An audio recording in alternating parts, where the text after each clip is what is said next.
Isidora. Prvo pitanje za tebe. Šta misliš od kolikog je značaja dobra priprema za razgovor za posao? Dobra priprema je svakako veoma značajna zato što ukoliko idemo na razgovor za posao, poslodavci očekuju određen nastup sa naše strane, očekuju da budemo profesionalni, te je priprema u vidu toga šta ćemo reći, kako ćemo se obući, na koji način ćemo izneti određene činjenice koje imamo da kažemo o sebi kao i o našim željama za konkretan posao veoma važna. Da li misliš da je za većinu poslova u današnje vrijeme neophodno poznavanje engleskog jezika?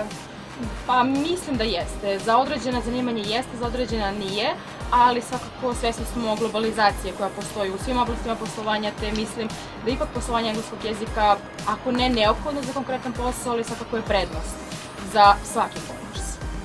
Dobro. Na koji način pomažeš svojim kolegama da razlikuju poslovnu od te svakodnevne komunikacije? Pomažem im na taj način što zajedno sa pojedinim kolegama iz preduzeća organizujemo radionice na temu usavršavanja verbalne i neverbalne komunikacije, kao i simulacije intervjua za posao, u okviru čega naše kolege vide kako bi izgledao jedan pravi intervju kada sutradan budu išli, kada konkurišu za posao. Hvala.